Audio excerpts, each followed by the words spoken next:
بسم الله الرحمن الرحيم كسو دوادا سوم اي تي توتورياليس iyo cashiradii sequelka cashirkii lixaad cashirkan waxaan ku soo qaadanaynaa ama hadii aan xasuusiyaba kii ugu dambeeyay waxaan kaga soo hadalnay waxaan create gareynay database magaca database ka create gareynay waxa uu yahay investment waxaan sheegnay database kaasi inaan ku store gareyn doono tables oo wali tables ka aan create gareynin tables kaasna waxa ay ahayn doonaan xogta rasmiga hadii aan ido tuso waxa aan rabnay inaan sameeyno qaabka database-keena aan rabnay inaan noqoto inaan create gareyno marka ugu horeyso database name database aan inaan create gareyno ka bacdina aan ku store gareyn doono saddex tables kaasna aan xog ku keedan doono laakiin inta aan tables ka create gareyn waxa rabaa inaan wax yar fahamtid xogta aan keedinayno tables ka ku keedinayno hadda tables kaani investors ka waxa ay leedahay xogtani kuwan aad arkaysid waa column names waa magacyada column-yada waay table kan marka la create gareeyo columns-ka magacyada gelid waxyaabaha u bixina ayaa waxa uu yahay kuwan meesha ku qoran xogta meesha ku qoran column walba waxa ku store gareysan xog isku mid ah ama xog wada number ah ama xog wada text ah ama xog wada date ah ama xog wada data type ah dabcan hadii xogta aad store gareynaysid oo table kaasi column ka ku store gareeysid tusaale ahaan oo kale yearly revenue ga sanadlaha ah hadii table kamid ah aad rabtid inaad store gareysid xogta aad table kaas gelinaysid records ka ama dhamaan rows kaasi oo table kaas column kaas ku jira waxa ay noqonayaan same data type ay noqonayaan si marka intaas aad u fahamtid waxa rabaa inaad fahamtid data types ka muhiimka ah ee aan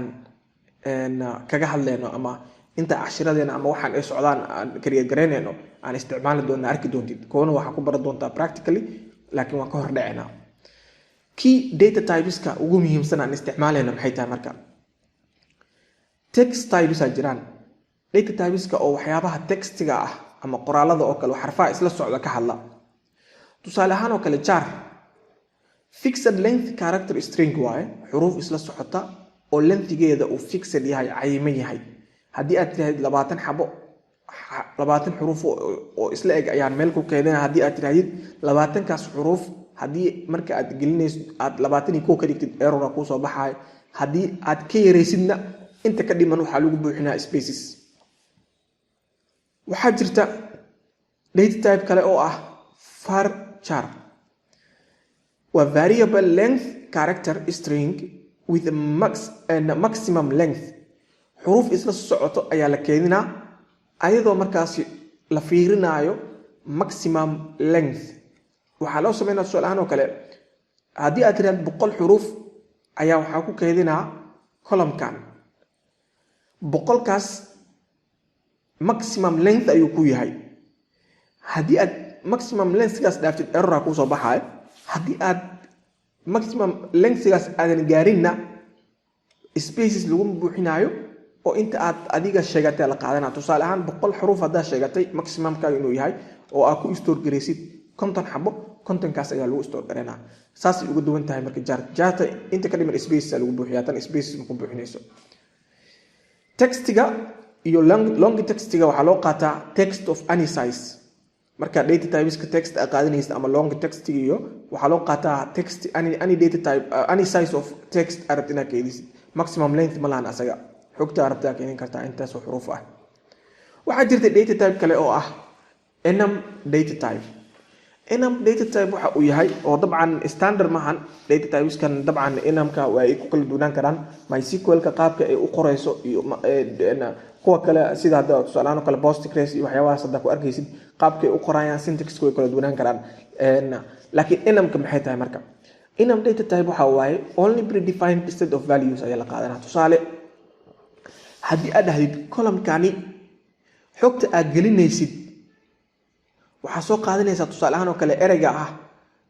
tusaale ahaan oo kale hadaa soo qaadatid ereyga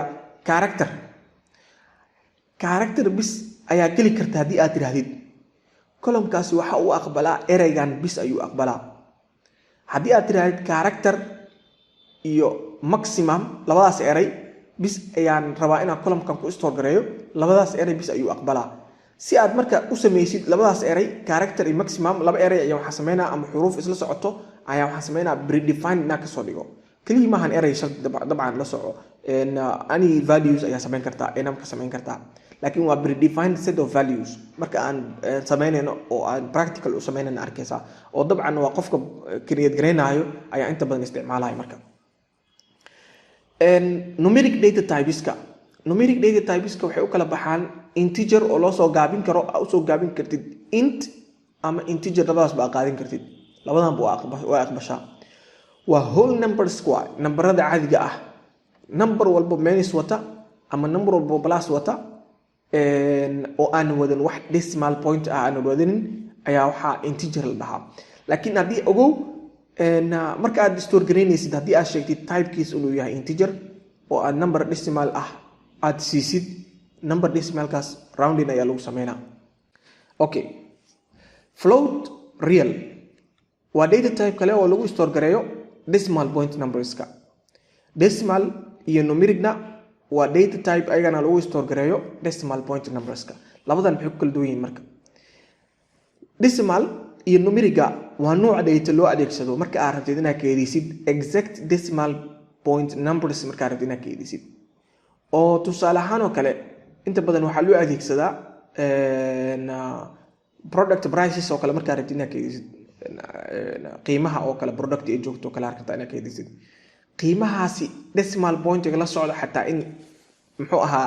ka lunto ma rabtid oo sideeda exactly inaad ku store gareysataa kana isticmaalaysaa decimal iyo numeric laakiin haddii aadan adigu keer gareynin ama aadan kala jecleen decimal pointiga la socda numberka laakiin aad rabtid in la store gareeyo float iyo real noo isticmaali kartaa okay date and time typeska sidee igana loo sameeyaa marka aad rabtid inaad keydisid taariikh date ayaa isticmaali kartaa nooca data ah date bis ayaa isticmaali kartaa marka aad rabtid inaad keydisidna waqti waxaa isticmaali kartaa time marka aad rabtid ayagoo isla socda inaad keydisidna date time ama time stamp ayaa keedin kartaa combination of date and time waa marka xogta nooca data la isticmaalayo boolean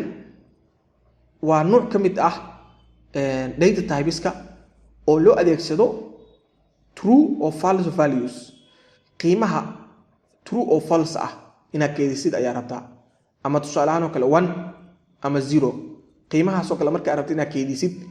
boolean ayaa adeegsanaysaa oo ah boolean ama bool labadaas midkood ayaa adeegsanaysaa waa marka nooca data waa marka intaani waxa ay yihiin marka inta ugu muhiimsan ee data typeska dabcan way badan yihiin data typeska JSON data type jira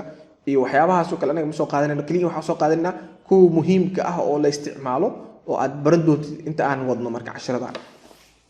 wixii soo galna waa arki doontaa dabcan casharka data types badan oo kala soo gali doona marka practical oo sameynana arkayna marka casharkan waxa ku soo qaadanaynaa ama ku soo qaadanaynay inaad kala fahamtid noocyada data typeska waxaan rabnaa marka hadda inaan create gareyno table inaan create gareyno laakiin ma dheereynayo casharka xiga ayaan ku create gareynaynaa tableska waxaan create gareyn doonaa dabcan tableka ugu horeeya business hadda rabtid waxa create gareyn kartaa adiga isku day kartaa investment iyo agreement inaad create gareysid inaga waxaan bilaabi doonaa tablekan business kadib xogtaani sida loo store gareynayna way noo dhinaa doontaa tables columnskan inaan store gareyno ama aan igana aan create gareyno iyo waxyaabo badan oo casharkaas ku saabsan maadaama uu dheeraanayo isaga naftirkiisa wax badan aan ku sharxeyno kan marka meesha ayaan ku sameeyaa kan xiga ayaa inoo ballan ah